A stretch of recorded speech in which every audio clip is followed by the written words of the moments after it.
Hey, this is Lorena, and I wanted to do a video for you guys today on some long arm quilting. I know you've missed these. I've missed these. It's been like 5 months. It's been a while.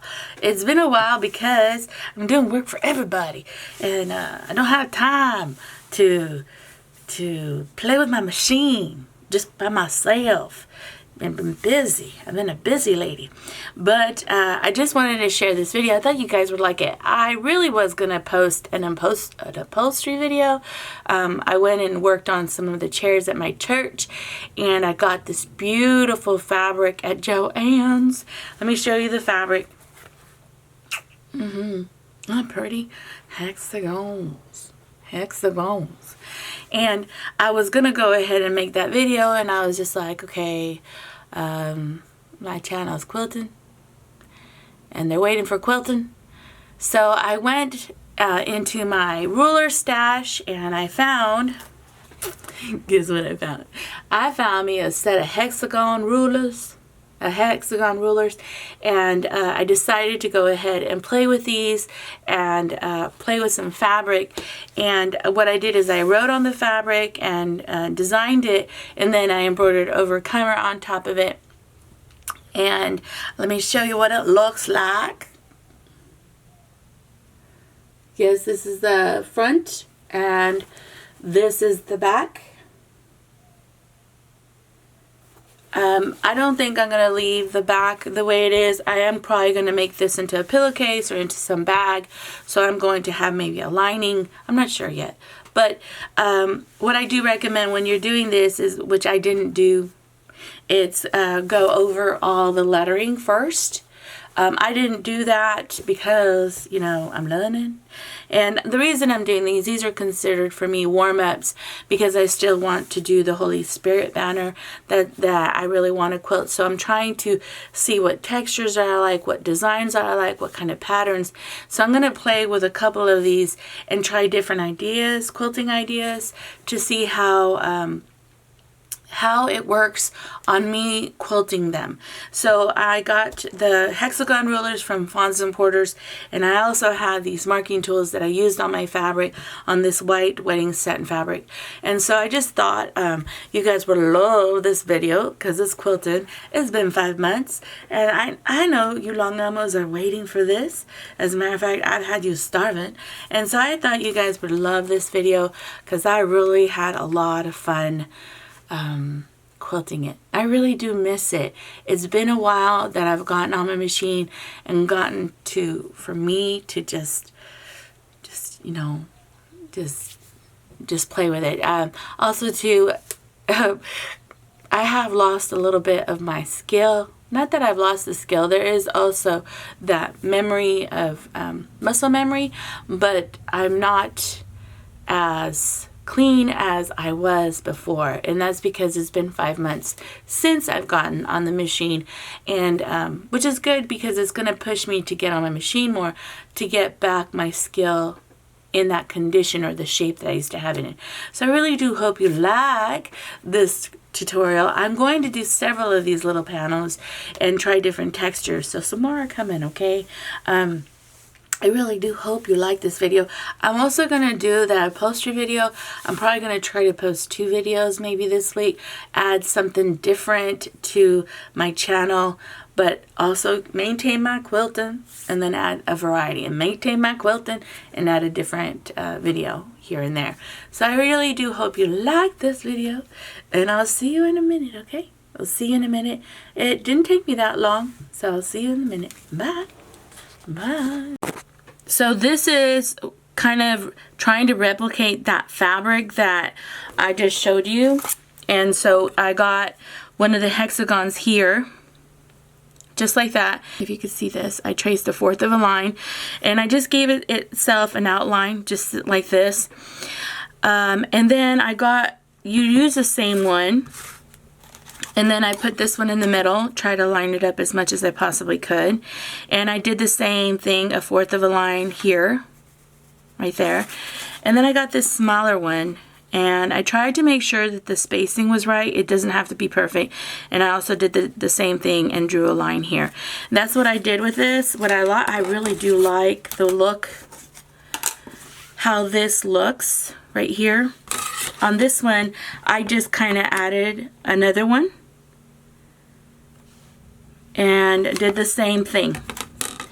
Here's the smaller one, and here's the bigger one, and here's the bigger one, just like that.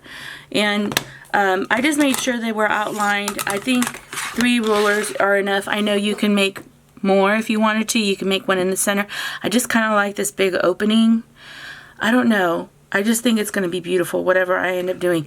What I'm going to do is then I'm going to embroider something on the top of this so that it has some really cool design. And then I'm going to go and quilt it. Okay, so here I am on the long arm. I just want you to know that I do have my table on the long arm.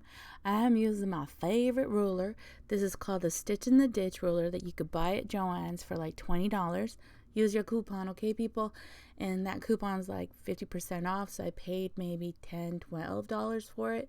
I love this ruler because you can literally put that edge of the line on the line and it makes a very consistent line. I had some problems doing the line work here. I think I'm rusty, but also too, I'm using poly batting, and sometimes poly batting is kind of hard to quilt because it has a lot of loftiness to it. And so my lines are not perfect here, but it's okay. You know, it's all right. This is a warm up for me. What I do recommend when you're doing this, if you're doing lettering, that you go ahead and you quilt all the way around the lettering, so you tack it down. I think that would also help with a lot of the loftiness. And let me talk about some of those pebbles. Well, I went up the line, so here I'm going up that stitch line, and you go around, go up the stitch line to where you get almost halfway through the pebble, and then do the circle. And that's how I did these pebbles. I'm a little bit rusty because it's been a long time, so yeah, I'm gonna work on practicing them more. The better or more stitch length you have, meaning my stitches is 15 stitches per square inch. If you're stitching at 15 or 18, your pebbles will come out a lot better because you can go ahead and do more stitches to get that circle nice and pretty. This does take practice.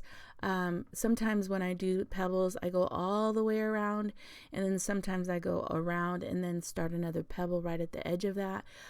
Exaggerate the movement when you're doing pebbles. That really does help in doing this, and just freeform it and enjoy the process you're learning. So here at the edge of the fabric, I decided to try a McTavish, but it's not exactly a McTavish. What I did is I did 4 squiggly lines, and I did 1 squiggly line, went back up, went back down, and came back up, and then I changed the direction of my squiggle line. So I just tried to do 4 or 5. I just really didn't be difficult on myself about it, and I just changed the direction so it created a different texture. And here you see me doing that inside the lettering, and sometimes you have to just weave yourself in and out and then follow the edge of the lettering to get out of that little corner that you may put yourself in.